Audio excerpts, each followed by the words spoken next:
When the fire tore through the Colorado hillside, Eleanor Bishop didn't weep. She watched it from the veranda of her mountain home, glass of wine in hand, as if flames licking the skyline were simply a new kind of sunset. What had burned was a distant storage barn abandoned, half-rotted. But what was inside? Well, that was something else. That barn had once been the first structure her late husband, Howard, had built when they bought the land 32 years ago. It had housed tools, old maps, crates of wine, and boxes labeled only with dates and initials. And now it was gone. The insurance rep had called that morning with a soft-voiced summary of damage and a half apology, likely electrical. A fuse box from the 70s. Nothing suspicious, unless she wanted it to be. Eleanor didn't respond. She just hung up the phone and turned toward the fireproof safe Howard had insisted they install. She opened it slowly. The code unchanged. Inside, wrapped in leather and velvet, were two things. The original title to the land and the secret codicil of the will. The one that no one knew about, not even their son, Nathan. Nathan arrived 2 days later. His fiancée, Lana, came with him, wearing designer sunglasses and a forced smile. "Mom," Nathan said as he hugged her stiffly. "You doing okay? That fire. God, what a mess." Eleanor nodded. "You came fast." Nathan smiled. "Of course. I was worried about you," Lana interjected, her voice high and brittle. "And we thought it might be time to go over a few things, you know? The land, the house. What comes next?" Eleanor raised an eyebrow. "You mean the inheritance?" There was a pause. Nathan looked sheepish. Lana didn't. "It's just smart to be proactive," she said. Eleanor smiled faintly. Of course. By the third day, Lana had made a spreadsheet. "It's just projections," she said, sliding her tablet across the breakfast table. "Ways to optimize the estate. Sell off unused acreage, maybe partner with a ski development group." "You're sitting on a fortune, Eleanor," Nathan added quickly. "But it's still your call." "Obviously." Eleanor took the tablet, skimmed it, and handed it back. "You think I don't know what this land is worth?" she asked quietly. Lana blinked. I didn't mean." Eleanor stood. "Let me show you something." She led them down a trail behind the house, past aspen trees and rustling dry grass, to an overlook. Below, a narrow valley spread out like a secret, untouched. "Howard and I bought this land for what it was, not what it could become," she said. "We protected it from developers. From men like your father, Nathan, before he changed." Nathan was quiet. "He left you something," Eleanor said, turning to him. "But only if you earn it." She walked back to the house without another word. That night, Nathan snooped. He thought Eleanor was asleep, but the camera above the study door caught him. He opened drawers, rifled through file folders, checked behind paintings. He never saw the second camera in the bookshelf. Lana stayed in bed, pretending not to know. But she had slipped a USB from Eleanor's safe 3 hours earlier. And they both thought they were being clever. Eleanor watched the footage the next morning. Then she called her attorney. "Activate the clause," she said. "All of it?" "All of it." The next move wouldn't be about sentiment. It would be about legacy. And Eleanor Bishop wasn't done fighting for hers. Rain rolled in from the west, just after noon, sweeping across the ridgeline like a slow-moving curtain. The smell of wet pine and earth soaked into the air. Rich and raw, Eleanor stood at the edge of the property line, boots deep in mud, watching the rain fall in sheets. Her lawyer, Gerald Knox, had just left the house, and with him went the last of the paperwork. "Clause has been activated," he'd said. "They won't know until it hits their inbox." "You sure about this, Ellie?" "I'm sure," she had replied. "Let them learn the hard way." Back in the warmth of her kitchen, Eleanor brewed a fresh pot of coffee. Camille, her groundskeeper and longtime friend, sat across the table, reading over a printed document. She was tall, angular, with wind-bitten skin, and the kind of no-nonsense air that came from living most of her life outdoors. They tried to reset the safe, Camille said, not looking up. Eleanor nodded. And failed? Of course. But I'd still move everything. Just in case. I already did. The codicil had been relocated to a safety deposit box in town, the only key tucked inside Eleanor's locket. Camille tapped the paper. You're invoking full fiduciary reversal. That's serious stuff. You could cut Nathan out entirely. Not could. Will, if he keeps this up? Camille leaned back. You think Lana's behind this? I think she's a symptom. He's the disease. That night, Eleanor invited Nathan and Lana for dinner. She cooked venison stew and baked rosemary bread, just as she had when Nathan was a boy. The table was set with her best silver. The wine came from a bottle Howard had been saving. I remember this, Nathan said, taking a sip. Dad opened a bottle just like this when I got into college. Eleanor smiled faintly.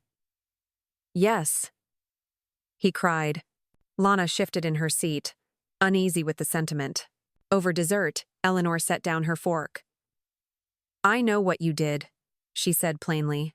Nathan froze. What? You entered my study at 2:13 a.m. You opened drawers. You moved paintings. And Lana? She turned to the young woman. You stole a USB drive. I know because it wasn't the real one. The real one never left my necklace. Lana's face flushed deep red. Nathan stood, fists clenched.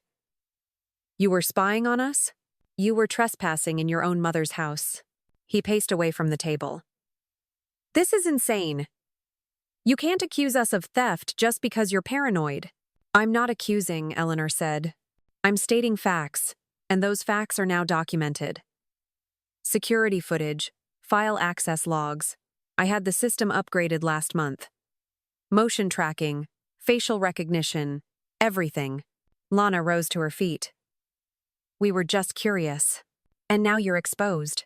Eleanor stood as well. You have until tomorrow morning to decide. Stay here, under my terms, or leave. But understand this: whatever illusion you had about control ends tonight. Nathan stared at her. Then he laughed bitterly. Dad always said you had a flair for drama. He also said I was the one who held the family together. No one spoke as they left the room.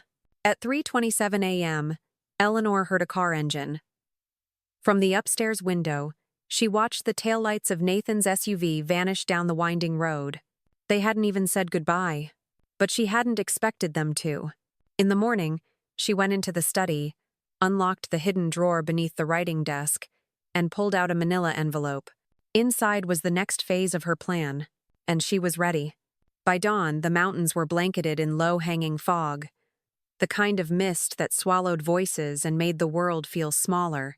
Eleanor stepped outside with her coffee, wrapped in a shawl, and listened. No birds, no cars. Only the whisper of wind through trees. It was the silence before war. Inside, her manila envelope lay open on the study desk. The contents were precise.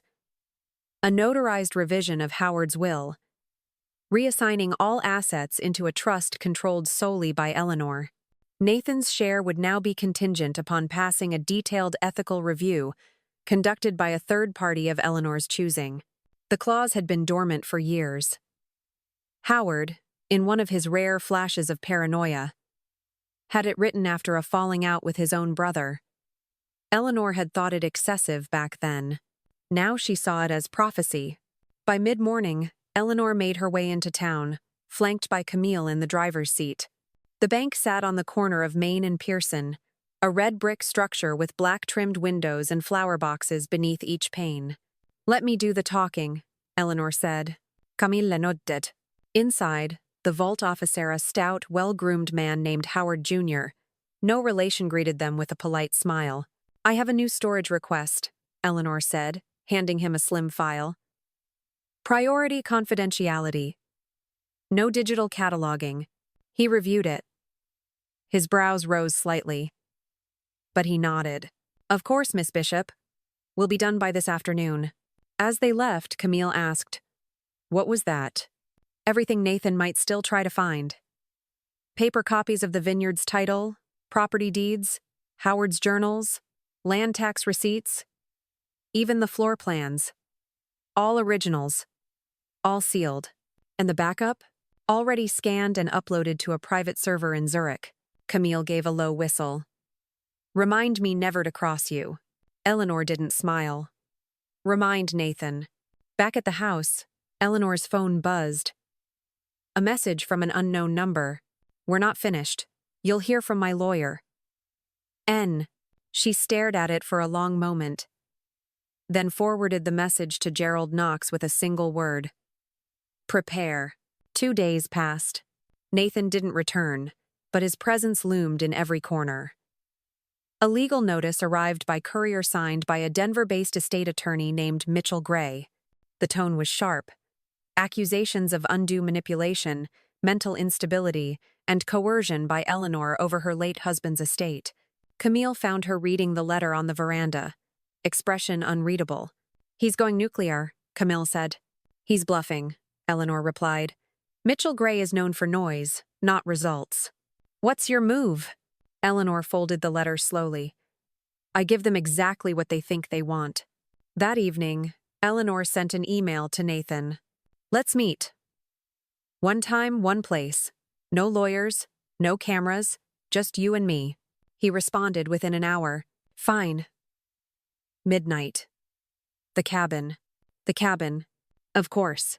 It sat a mile up the trail, where Howard used to take Nathan camping as a boy. No plumbing, no electricity.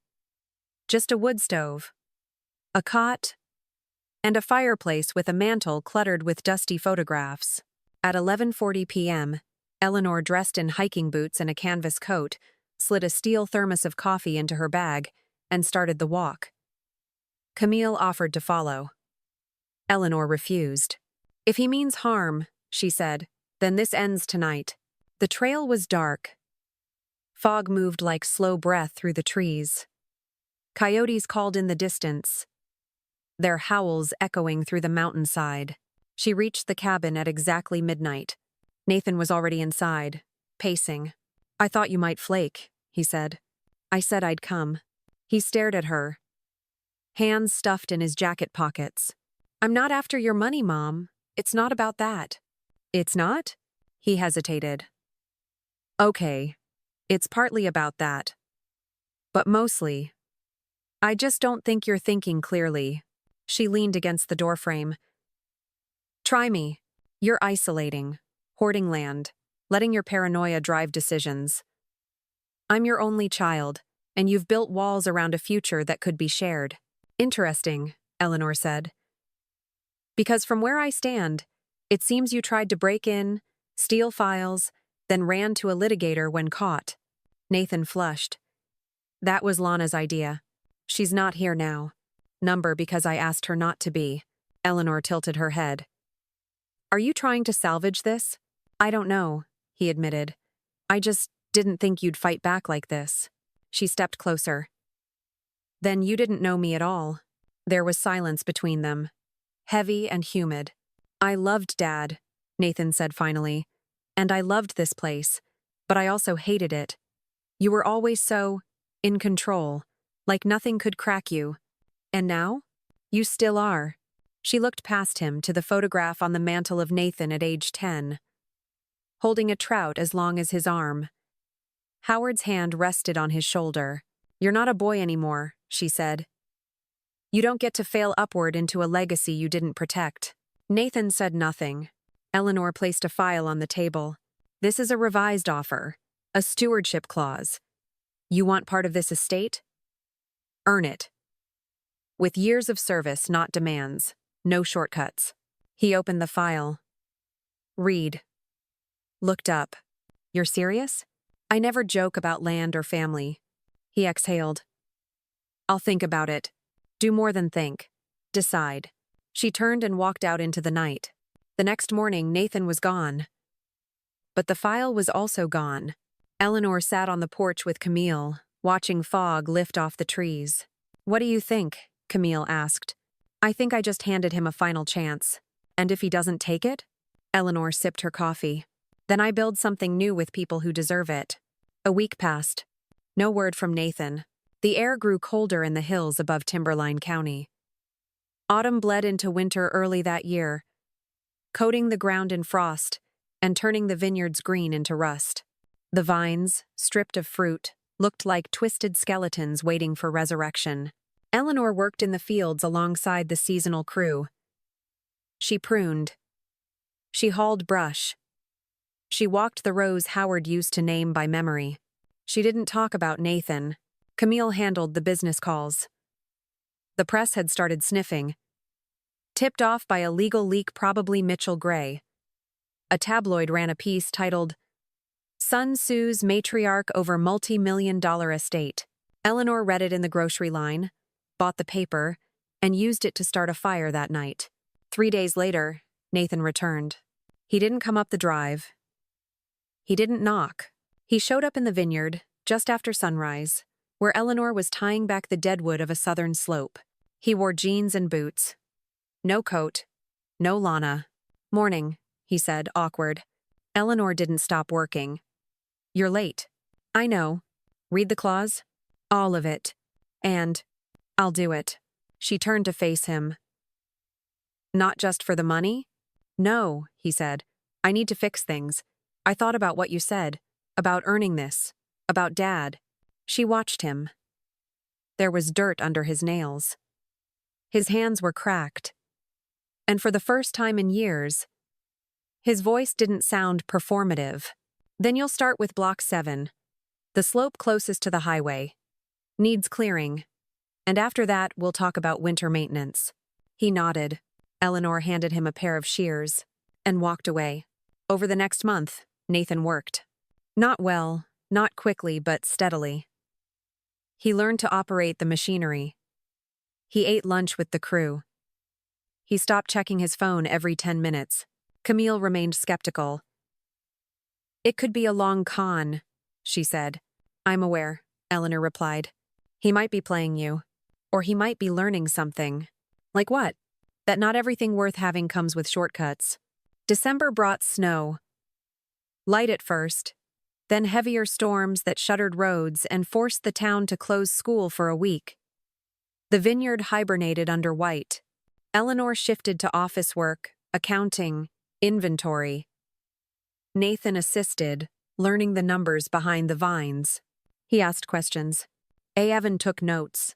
On Christmas Eve, he made dinner. Nothing fancy. A roast chicken, mashed potatoes, a bottle of wine from the year Howard passed away. They ate by candlelight. "I almost sold this place," Nathan admitted. "I know. I almost married someone who saw me as a ticket out. I know that too. I was angry. Still am sometimes." "So am I," Eleanor said. Silence settled between them. But it wasn't brittle this time. It had weight, like a branch heavy with snow. It bent, but didn't break. "Why'd you really activate the clause?" he asked. "Because you broke my trust. And I wasn't going to let you inherit something you tried to steal." Nathan nodded slowly. "I deserved that." "Yes," she said. "But you also deserve the chance to change." A letter came in early January. Mitchell Gray again. This time with an offer to settle quietly. No more lawsuits, no more media buzz. Just a signed waiver and a clause nullification. In return, silence. Eleanor handed the letter to Nathan. He read it. Then lit a match and burned it in the fireplace. "I'm not walking away now," he said. Eleanor watched the ashes rise. "Good," she said. "Because the real work's about to begin." By mid-January, the vineyard was silent, save for the sound of pruning shears and snow crunching under boots. Eleanor had never felt time move so heavily, so deliberately. But this silence wasn't unwelcome, it was cleansing. The kind of quiet that demanded introspection. Nathan's transformation was slow but consistent. He rose early. Ate meals with the workers.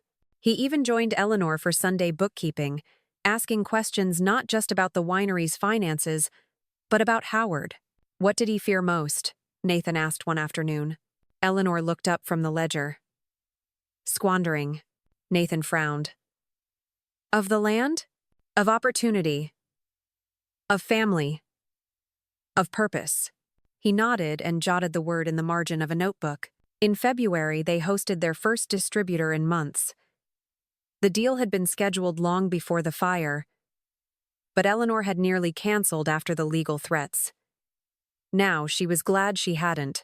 Nathan took the lead in the tasting room.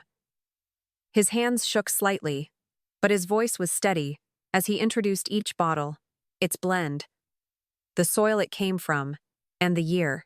He's different, Camille admitted after. Still cocky, but trying. I see it too, Eleanor said. But change invites resistance. One morning, a local blog posted a leaked excerpt of Eleanor's original trust document before the clause. The article painted her as controlling, paranoid, out of touch with her son's potential. It hinted that she'd rewritten the will out of spite. Camille traced the leak to Mitchell Gray's office. Ignore it, Eleanor said. Anyone who believes gossip wasn't worth keeping close anyway. But Nathan read every word. I deserve that, he said, setting the tablet down. No, Eleanor replied. You deserved a chance to grow up. Not to be gutted in the court of public opinion. He said nothing. But she noticed he didn't eat dinner that night. In March, Eleanor collapsed. It happened in the lower rows. Her vision blurred, the frost beneath her boots shimmered, and then the world tilted. Nathan was the one who found her half-conscious, heart racing. The doctor said it was stress and exhaustion. Nothing fatal, but a warning. She's pushing too hard, Camille argued. You need to take over more. Nathan did. For 2 weeks, he managed the crew, the logistics, the communications, and the vineyard didn't crumble. In fact, it thrived. Customers returned. Orders grew. Eleanor recovered slowly. But she watched from the porch as her son began to walk the same rows his father once had, quiet, confident, changed. April brought thaw. And with it, decisions. The time had come to finalize the trust. To decide, truly decide whether Nathan would be written back in. You've earned my respect, Eleanor told him. He nodded. But not the vineyard yet? No, not yet, but you're close. He didn't protest. Instead, he handed her a folder. What's this? She asked. My proposal. For expansion. Sustainable practices. A co-op bottling plant to give back to smaller vineyards in the valley. I've run the numbers. We can afford it. She opened it. Diagrams. Budget sheets. Community profiles. You planned all this? For months. Eleanor read every page. Then she picked up her pen and signed. On the 22nd of April, they hosted a community dinner in the vineyard, barn newly rebuilt. Nathan spoke. Camille smiled. Eleanor watched her family legacy take root again. This time, not in the shadow of inheritance, but in earned soil. By May, the vineyard buzzed. Spring brought new shoots, new orders, and something Eleanor hadn't felt in years: momentum. What had started as a defensive war for her family's land had transformed into a revival, not only of the soil, but of trust. Nathan worked beside her daily. He'd earned a rhythm, no longer mimicking Howard's style but forging one of his own. He met weekly with local vintners, negotiated delivery terms with humility, and handled press inquiries with clarity instead of deflection. But one thing remained unresolved. Lana. The call came on a Tuesday afternoon. Eleanor Bishop? The voice was clipped, professional. Yes, I represent Miss Lana Griggs. She's requesting a formal arbitration regarding shared digital assets, privacy violations, and what she claims was the unlawful seizure of joint communications between herself and your son. Eleanor felt the air shift. I assume you're referring to the tablet, among other things. I suggest you speak to my attorney. I intend to. But off record, Lana has emails, messages. She's willing to settle privately if Nathan recants certain claims, especially regarding the attempted access of your accounts. Eleanor paused. You're saying she wants to rewrite the past? She wants to leave it behind without a fight. The question is whether you do. That night, Eleanor laid out the facts to Nathan. He didn't look surprised. She was always calculating, She wants you to withdraw the fraud accusation. He exhaled. That would clear her name. And make me look like a liar. Eleanor studied his face. What do you want? Nathan looked out the window. The rows of vines swayed gently in the wind. I want to move forward, but not at the cost of truth. So we don't settle? We tell the whole story. Start to finish. If that ruins her, she chose that risk. 2 days later, they sat with Gerald Knox, their family lawyer, in his glass-walled office downtown. He clicked through a presentation, timeline, communications, device logs, the recording from the tasting room, and finally, a still shot of the leaked blog post traced to Lana's IP. She coordinated the smear, Gerald concluded. We have enough to countersue. I don't want a lawsuit, Nathan said. I want a statement. Eleanor raised an eyebrow. He leaned forward. From me. Public. Honest. About everything I did. About what changed. Gerald looked skeptical. You'd be admitting attempted inheritance manipulation. I'd be admitting I lost my way. And that I found it again. That's worth more than spinning the narrative. Eleanor didn't stop him. The article ran 3 days later. Titled simply, From Heir to Steward. My Story. Signed by Nathan Bishop. In it, he detailed his mistakes. The greed. The wake-up call. The labor. The collapse. The slow, painful return. He didn't mention Lana. He didn't need to. The story went viral in the wine world. Blogs praised its honesty. Local papers reprinted it. One vineyard offered him a mentorship award. Eleanor printed the article and pinned it to the inside of the old barn door. Why there? Camille asked. Because that's where the fire started. By July, the vineyard hosted its first summer festival since Howard's death. Food trucks lined the gravel road. Jazz played under strings of lights. Neighbors, distributors, tourist stall danced under the stars. Camille brought her husband. The workers brought their families.